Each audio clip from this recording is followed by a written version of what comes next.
రవాణా కార్యాలయానికి కేటాయించిన స్థలంలో భవన నిర్మాణం చేపట్టాలని కృష్ణా జిల్లా బీసీ సంక్షేమ సంఘం విజ్ఞప్తి చేసింది.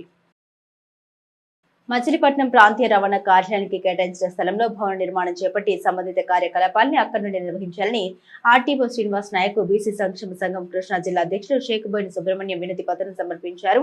అనంతరం సుబ్రహ్మణ్యం మాట్లాడారు. ప్రాంతీయ రవాణా కార్యాలయానికి కేటాయించిన స్థలం మచిలీపట్నంలో ఉన్నప్పటికీ భవన నిర్మాణం చేపట్టకుండా అద్దె భవనాల్లో కార్యాలయ విధులు నిర్వర్తించడం ఏమిటని ప్రశ్నించారు. 12 మండలాలకు సంబంధించిన ఆర్టీఓ కార్యాలయాన్ని వెంటనే నిర్మించి అక్కడి నుండే కార్యకలాపాలు నిర్వహించాలని ఆర్టీఓను కోరామన్నారు.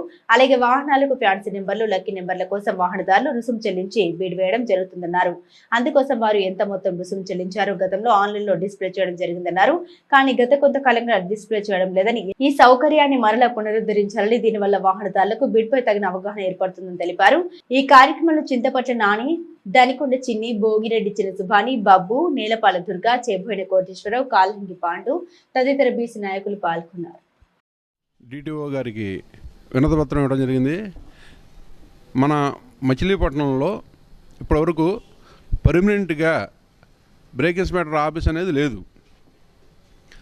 అక్కడ మార్కెట్ యార్డ్ రోడ్లో బేస్మెంట్ వరకు కట్టారు, వదిలేశారు. చాలా సంవత్సరాల నుంచి అలాగ ఉంది అది. అయితే ఏంటంటే ఇది హెడ్ ఆఫీస్ కాబట్టి చుట్టుపక్కల 12 మండలాల వాళ్ళు రావాలి ఇక్కడికి. ఇటు నాగలంక, కోడూరు, ఇటు కృత్తివెన్ను, కాజమ్మవ, మొత్తం 12 మండలాలకి, మచిలీపట్నానికి 12 మండలాలకు సంబంధించిన హెడ్ ఆఫీస్ ఇది. దీనికి సొంత భవనం లేకపోవడం అనేది చాలా బాధాకరమైన విషయం. ఉంటాయి సగం కట్టారు, వదిలేశారు. అందులో అది అమలు చేయమని తెలియజేసాం. అలాగే మేము గవర్నమెంట్ కూడా రాసామండి. ఫండ్ కొంచెం ఇబ్బందిగా ఉండడం వల్ల కొంచెం లేట్ అయింది. తొందరలోనే అమలు అవుతుందని డిటిఓ గారు తెలియజేశారు. ఇంకో విషయం ఏంటంటే, మనం స్లాట్ బుక్ చేసుకుంటాం. బళ్ళకి ఫ్యాన్సీ నెంబర్లు కావాలంటే బండికి కానీ కారుకి కానీ ఫ్యాన్సీ నెంబర్లు కావాలంటే ఆన్లైన్లో స్లాట్ బుక్ చేసుకుంటే అది బెడ్ వేస్తాం. 10,000, 20,000, 50 లక్షల రకాలు ఉంటాయి.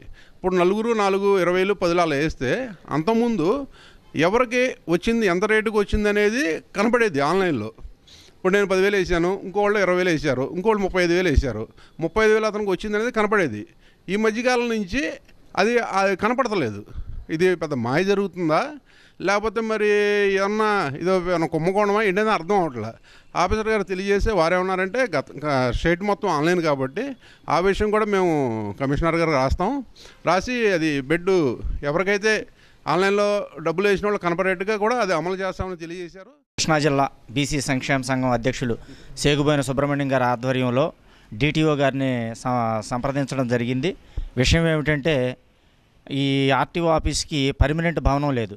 గవర్నమెంట్ వారిది సొంత స్థలం ఉన్న 15 సంవత్సరాల నుంచి నిర్లక్ష్యానికి గురవుతూనే ఉంది. ఈ మధ్యన మేము అంతకుముందు కూడా ఎన్నో అప్లికేషన్స్ పెట్టాము.